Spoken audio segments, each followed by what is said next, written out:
Hello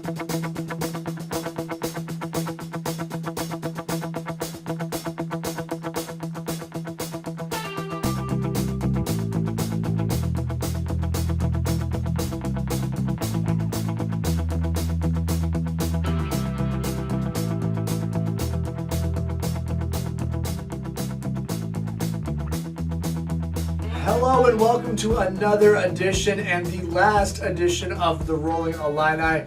I am Joshua Joins, joined as always by Avery Schaefer. Avery, it's final season. Yes. Tell me about it. I took my first final this morning, but the reason our good co-host Miles Hill is out here for this last and very special show is because he's taking his first final season. So we wish Miles the best of luck. And we'll see him next year here on the Rolling Illini. Yep. But yeah, we got a lot to get to early in this show. For those of you that did not know, the Sled Hockey Para World Championships are ongoing right now in the Czech Republic, and the United States has been dominating. Leading up to today, they were 3-0. They started their tournament beating Canada, their big rivals, 3-1 in opening round. They made it to the semifinals today where they played the host nation, the Czech Republic, and it started off a little bit scary for Team USA. But since they scored the first goal, the Czech Republic, the U.S. got it into gear, to say the least. Yeah, so the Czech Republic scored, the first 3 minutes no one scored.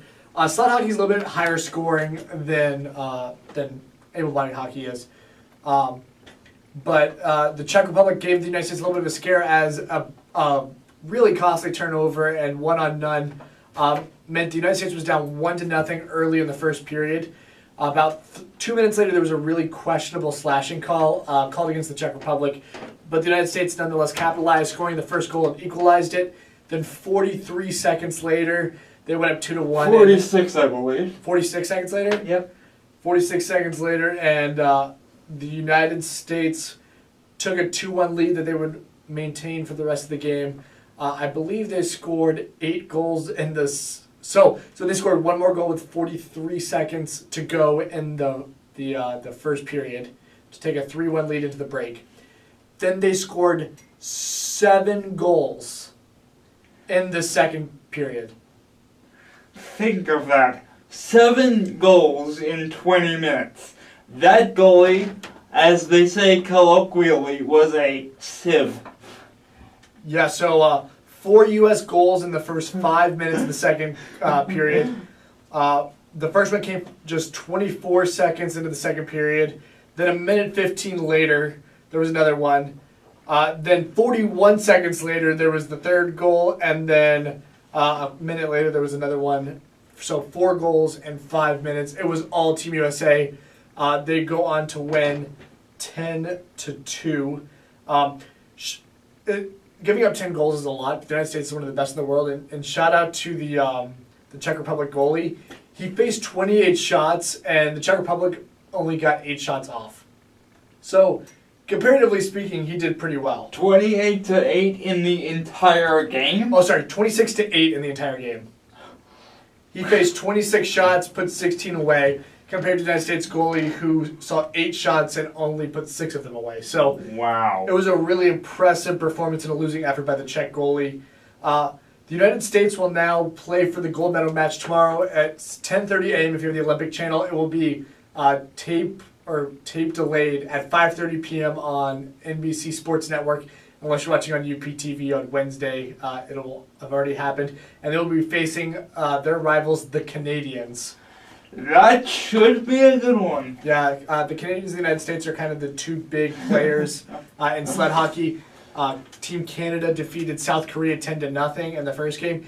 And one of the things is, like, a 10-2 game is really impressive. But the United States has to watch out because if they play as sloppy as they did in the first couple minutes of the game against the Czech today, they're going to be in trouble against Canada. So I'm excited about that game. I'm going to be turning in and watching that game. As will I. And it's going to be really exciting. I believe in the game, the leading score... So Drew Farmer had 5 points, which means he assisted or scored on them. But then, where's he at? Jake Wallace scored 5 goals, my bad. He scored 5 goals and was the player of the game. This was also an impressive performance because the game was in the Czech Republic and it was a sold-out crowd of 8,600 fans. Very few of them were fans of the United States. So good performance there by Team USA. They're 3 for 3 in gold medal games at World Championships since won in 2009, 2015. Their last time they won silver was in 2013 in South Korea, where they got beat by the Canadians. But since that 2013 game, they're undefeated and looking to get another gold medal tomorrow, Saturday at 10:30 a.m. The key is arguably going to be staying out of that sin bin. Stay out of the penalty box, and I think they have a chance. If they don't stay out of the penalty box, however, Canada will win. Yeah, I think the other thing is that the United States and Canada like to play really physically, and the first goal was off of a turnover. So the United States and something in sled hockey is I think turnovers are a little bit more catastrophic in sled hockey, and so they need to avoid turnovers in opportune areas because a one-on-none is hard to stop in sled hockey, no matter how good you are. The other interesting thing is how tightly are these refs gonna call the game. That is... Yeah. I know referees don't like to insert themselves into a game, but with the USA and Canada, I'm sorry, with the bad blood there, you're going to have to play damage control a little bit if you're a ref. Yeah, I think the referees are some of the best in the world, so I don't think that's going to be a huge concern for them. Also, the teams respect each other greatly, and I think that's important. I'm not really worried about the refereeing. I'm just excited for a good game. Yes. I mean, it was a 3-1 game, and the third goal was an empty netter.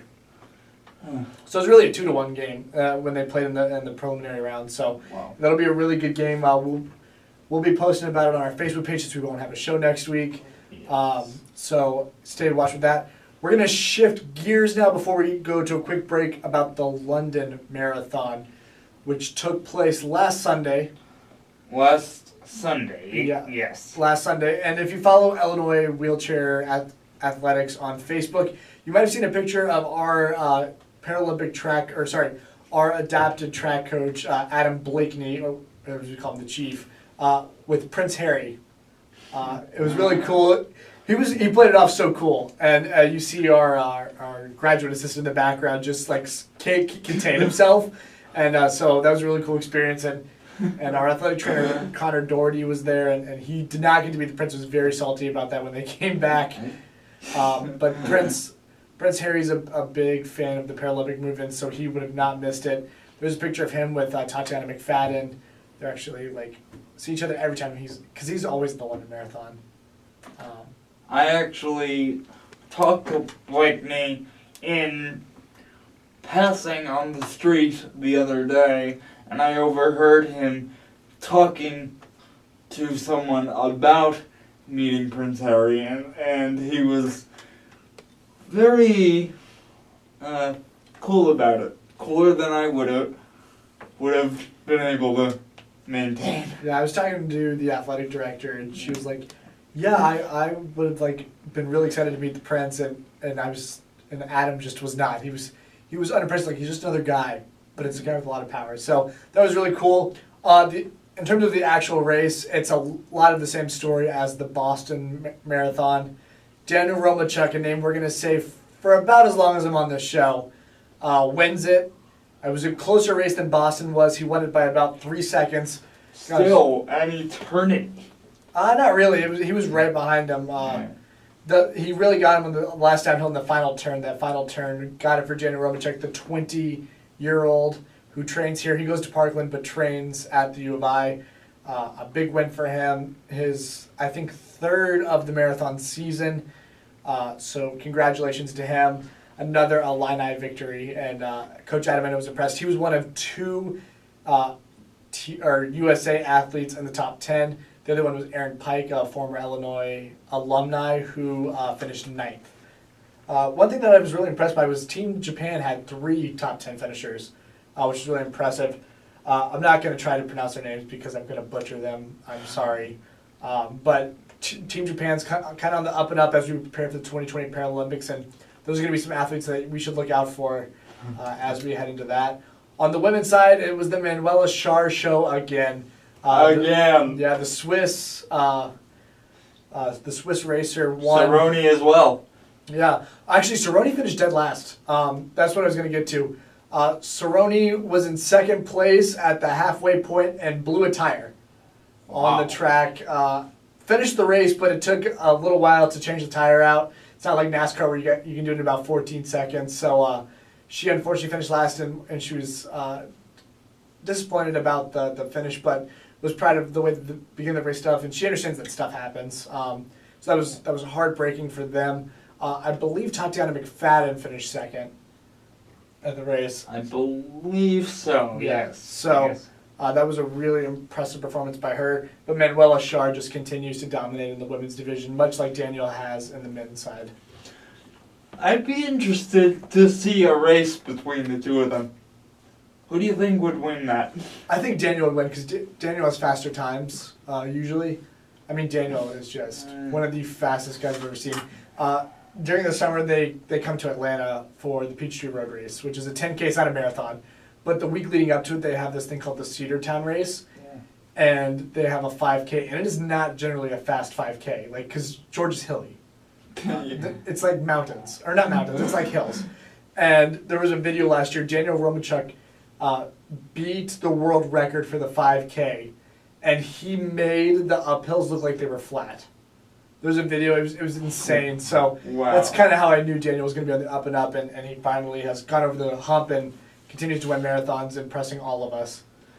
If you get bored of hearing the name Daniel Romachuk, you're listening to the wrong show. Yeah, because we're going to be talking about him for years and years to come. Very impressive individual. On the track front and other news, about half the team is heading to Indianapolis right now for a half marathon tomorrow in the city. I don't know if you saw this, Avery, but Tatiana McFadden was or is currently in London shooting a commercial. She's not saying with who yet. I'm assuming it's Olay because that's who she's been talking about a lot. Yes. But it's impressive, and I'm excited to see that commercial. It's always good when people with disabilities and athletes with disabilities are represented in a commercial like that. Yep. I feel like Xbox or Microsoft or whatever it was started that trend, and now people are just following suit. It's good to see. Yeah, I'm excited about that. Excited for her. So yeah, that's kind of the update on the Paralympic front. Both sled hockey, cheer them on 10:30 a.m. on Saturday morning. You can watch that right before you watch the Kentucky Derby, and then the London Marathon recap. So we're gonna take a quick break right here on the Rollin on WPGU 107.1. When we return, we'll talk about some Illinois students doing some incredible things for people with disabilities. So stay tuned. We'll see you in a minute.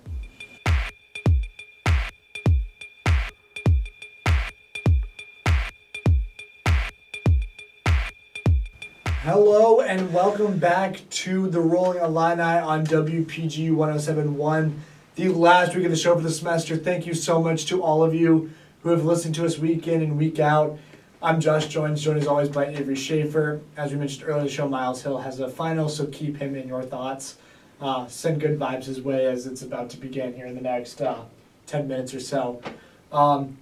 So Avery, I don't know if you heard about this, but I was reading an article on the Daily Illini, one of our Illini media sisters, I would say. Yes. And there is a new, there's a group out there. So I'm just going to read straight from the article, if that's okay. Yes. You can find this on thedailyillini.com. So walking across campus, the average student does not need to give the dimensions and the cracks and the sidewalks a second thought. But for those who use a wheelchair, the reality of easily moving from class to class or from Green to Gregory isn't as easy. Although there are national regulations in place to ensure easy access for those with disabilities, The time-consuming and expensive process of auditing and fixing problematic sidewalks has left many curb ramps not up to code. The issue of inaccessible curb ramps is a prevalent issue in the U.S.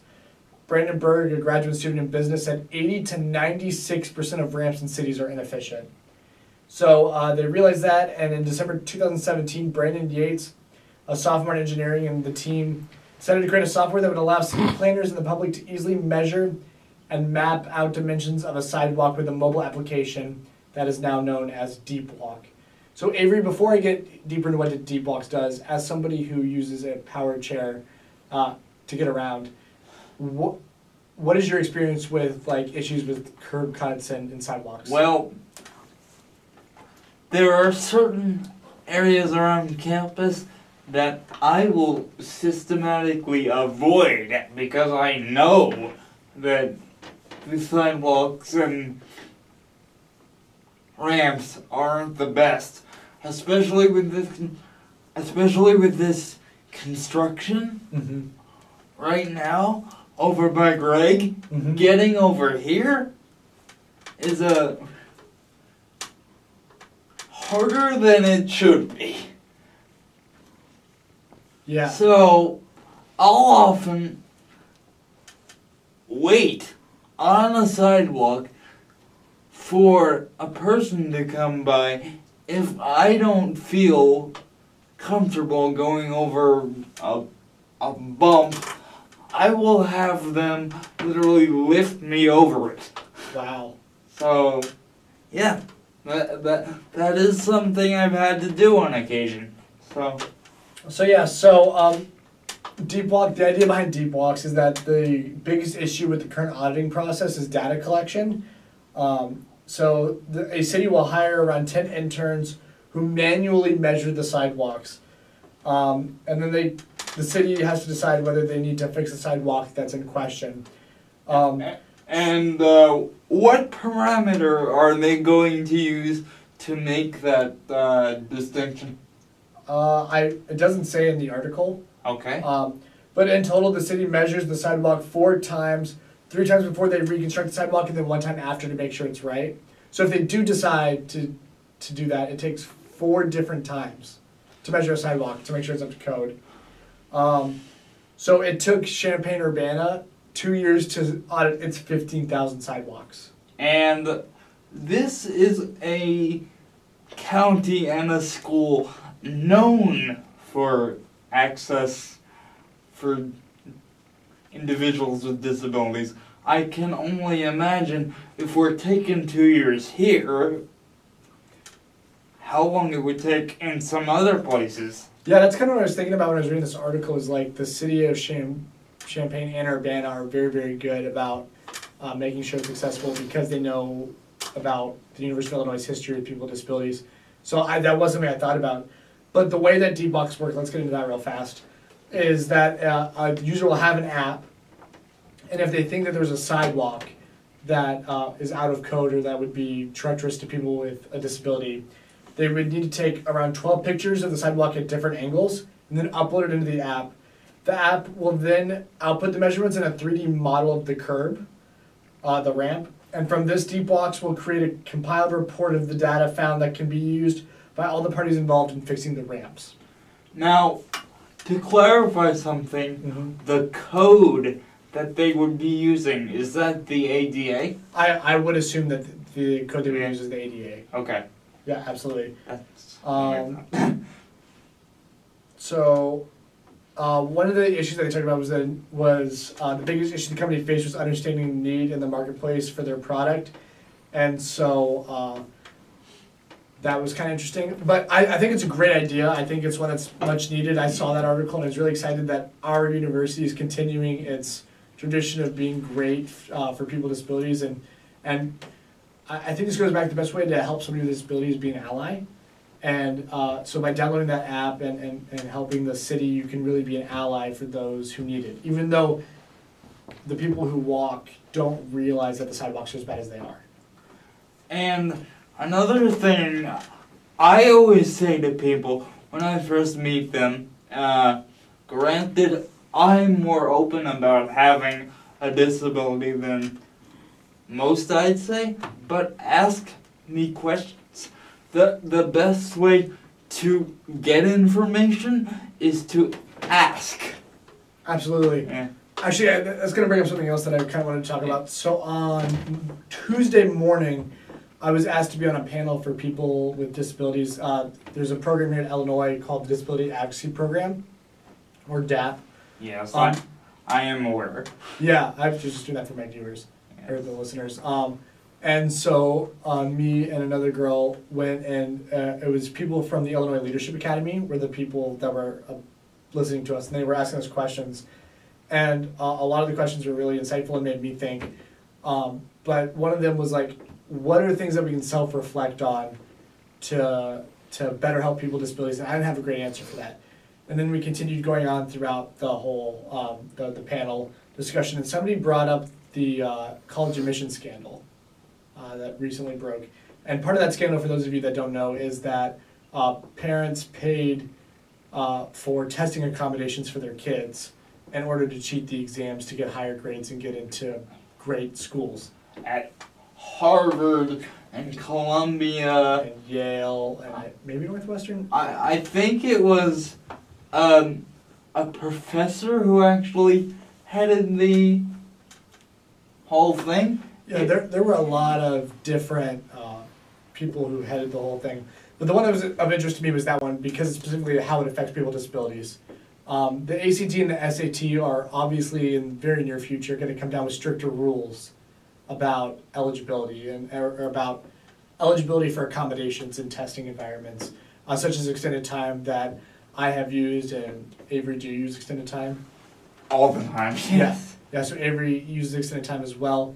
And one of the things that really brought me to is I don't think the people who were involved in this scandal thought to themselves, let's screw over people with disabilities. No. That wasn't their thought process. Their thought process was, let's help, or let's give my kid an advantage. And I think that's something, even though what they did was illegal, is something that any parent would do. Yes. The problem is not the intention. The problem often is with things like this, the result. Absolutely. And they knew what they were doing was illegal too. But that kind of brought me to a whole thing of like that self-reflection question. The best way to be an ally for a minority group, such as people with disabilities or a group that you're not involved in, is to self-reflect on things you might have done throughout your life that has negatively impacted that group and you didn't realize it negatively impacted that group. What are your thoughts on that? So just thinking hypothetically here, I'm just throwing this out. What if on the show in the near future we had some segment about be disabled for a day, where we simulate able-bodied people living under our conditions? Do you think that would help? I don't know if that would help. We talk about that a lot in different classes and stuff, is that you can't really experience everything that we go through on a day-to-day basis. Okay. You can get a taste of it, and I think that's a good idea. Maybe we will do that in the future. Yeah. But it's hard to get a holistic view of what happens in a day, and if you don't have a disability, it's really hard to get it at all. Because there's things that we go through that you can't simulate. Yes. And so that's Yes. kind of the tough part about that. But that got me thinking, and that's kind of the parting words I want to leave with our listeners for this year is go back and reflect on things you've done and see if it negatively affected another group, and then make changes so that doesn't happen again. And so some of the random ones that you might think of or might not think of are like using the bigger stall in the restroom when somebody with a disability might need that. In most places, the chances of them being there are small, but if they're there, that's there for them and they need to use it. Right. That's not for your convenience. And so just little things you can do in your life to help people with disabilities and be a better ally. And that includes all minority groups, not just people with disabilities. So that's kind of what I took away. And it was a really cool panel, and I'm glad that I got to be a part of it because I definitely learned a lot.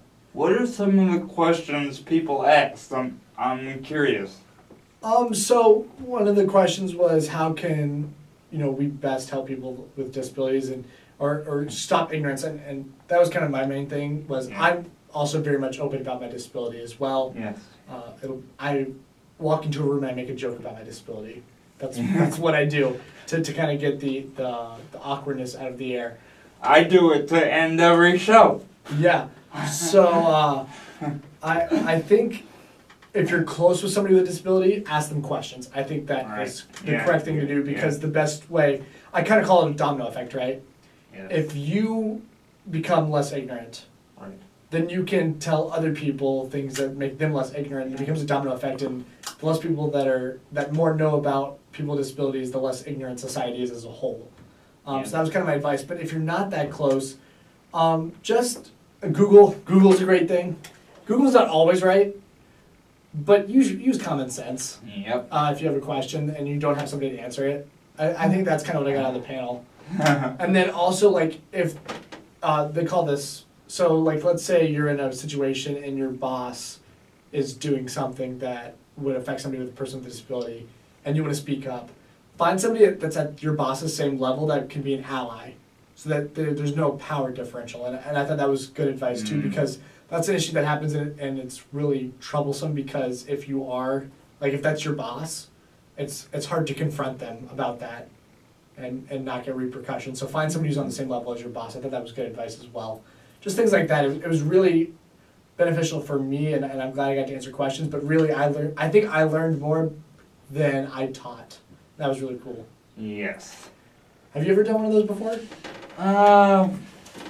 Not a panel per se, but I have answered a lot of questions over my first 20 years of life. And 21 years, jeez, I forgot I'm 21. But I have answered a lot of questions over the years, and I enjoy the educational aspect of it and the unique role I have because of it. For those of you who may not know, I'm a recently created journalism major, and one of the reasons why I chose that major is to be a minority group member who is responsible for covering minority groups.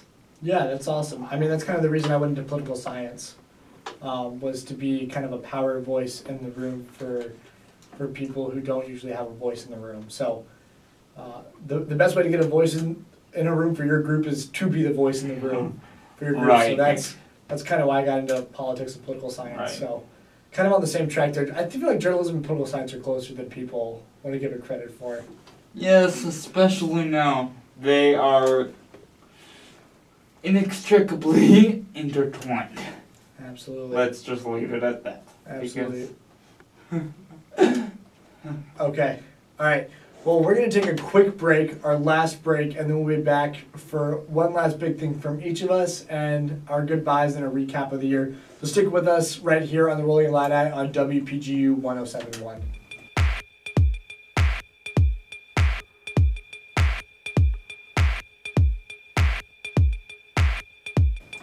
Hello and welcome back to the last segment of the Rollin Illini for this year here on WPGU 107.1. Before we begin, I just want to say thank you to all of our listeners. Huge thank you to WPGU 107.1 for hosting us. A huge thank you to Andrew Scalera, Jason Liggett, and UPTV for recording every single episode. They have been incredible. If you like this show or if you miss any of our live radio shows, you can tune into Urbana Public Television on Wednesdays at 9 p.m. and you can see our pretty faces and hear what we talked about in this week's show. We appreciate the relationship with them so much and just want to thank them for all that they've done for us. And of course, you, the viewers and listeners, for listening to us and putting up with their shenanigans week in and week out. All right, Avery, I'm going to let you go first. What do you want to talk about as the last thing for this year? Well, what I've learned. I have learned more about myself, I would say, through doing this show. I have learned the delicate balance between being frank and correct, I would say. In doing the show, there have been a lot of times, I would say, I've been challenged to ask questions in a different way than I would perhaps think to ask them, to eliminate certain biases I might have. Mm-hmm. And that was the most important learning curve, I feel, for me. How about you? Yeah, for me, I feel like it was learning curve. So, full disclosure, when I signed up to join the Rolling Illini, I was not as producer, Right. Executive producer. That kind of got sprung on me. I was just going to be an analyst for sports, which is what I know. And so really this has been a huge learning curve for me ever since I took the executive position from Ryan. There has been staff change a couple times this year. It's been a revolving door for sure. Yeah, and actually that's something else I want to bring up. For no matter how long you're here, Gabe Dimbraber, who's been on the show, filled in every week. Thank you so much. Zaid, who was on the show for the first couple months, taught me a lot. He runs a podcast and has been doing a lot of research. That's why he had to leave the program. But his experience and discussions with me have been very invaluable. Ryan Wilson for sticking with us and being kind of a voice of experience when we needed it has been great. And he's been back for a couple shows. I met with him on Monday with somebody else that I'm going to talk about as my last thing. But a huge thanks to him. So just a couple people. But what I've learned is to work with people and to change my ideas on what this show is supposed to be. I think over the summer there's going to be a lot of discussions between the group and with me about setting up what we want the show to look like, and there's going to be a lot more interactive stuff next year and social media stuff, and that's what I'm excited about and looking forward to, and engaging with you all, the viewers. So I'm excited about that. I'm going to come up with ideas, and that's why I'm excited to have the summer to recompress and come back for year two and to do it better than we did this year. I still think we created a fantastic product and week in and week out represented adaptive athletics the way it needed to be represented. We certainly did, and there are areas of improvement here that I see, but there are certain aspects to certainly be proud of. So thank you guys for coming along on the ride with us as we kind of learn on the job here. So Yeah. All right. So the last thing that I'm going to talk about on the show before we wrap things up for the final time is on Monday. Ryan Wilson, who we just talked about, the founder of the show, who has since graduated and left, came back on campus and introduced me to Roz Dumlow. She is a University of Illinois graduate. She graduated in 2012 with a degree in journalism. She is now an editor at Paralympic PR team that's based out of Bonn, Germany. She was back in town for the first time since she's graduated, so we met up and we talked a lot about the struggles, or maybe not the struggles, but the difficulties in covering Paralympic sports and where it's heading and where it needs to head. And I think one of the really interesting things she brought up is she was talking about how, and this is something I definitely want to explore on the show next year, is how different cultures respond to people with disabilities. In America, we are blessed because we have a lot of rights as people with disabilities, and that's not necessarily the thing that can be said in other countries. For example, the Paralympics are coming to Japan in 2020. So 1 summer away. We're 1 summer away from the Paralympics. And a couple of wheelchair basketball players from either, I think it's the Netherlands, went and did a kind of a wheelchair basketball showcase in Japan for school children, because that's usually how these things start, to get them excited. And when they came back, they asked, well, how many people with disabilities did you see at these schools? And they were like, well, 1. And then she's like, well, did they get in a chair and try it, like out the sport of wheelchair basketball? And they were like, no, the teachers thought it was too dangerous. And so Dangerous. yeah, so like in Japan, the culture says that people with disability need to be protected more than in the United States does it. And so I think that's something that is a struggle with covering the Paralympics and the Paralympic movements, is the different cultures that are involved. To that end, Mm-hmm. I'm going abroad for the first time this summer. Where are you headed? Israel. Oh wow, that's awesome. So that is going to be interesting to see how I am received in Israel. I think Israel is really cool. Actually, I have a friend who went to Israel. There's a Team United States versus Team Israel competition every year for wheelchair basketball. I think it's every 4 years. It's Jewish people in the United States and then Jewish people in Israel compete in wheelchair basketball. He was really cool. He was my roommate at U23s. But yeah, so I think that's something that I'm going to explore next year, and we should explore on the show, is how to cover it culturally. That's my big takeaway, is each culture deals with it differently, and each culture has its own ignorance towards disabilities, and so we need to start peeling away at those layers of ignorance and showing things. So that's what we're going to focus on next year. Avery, you got anything else?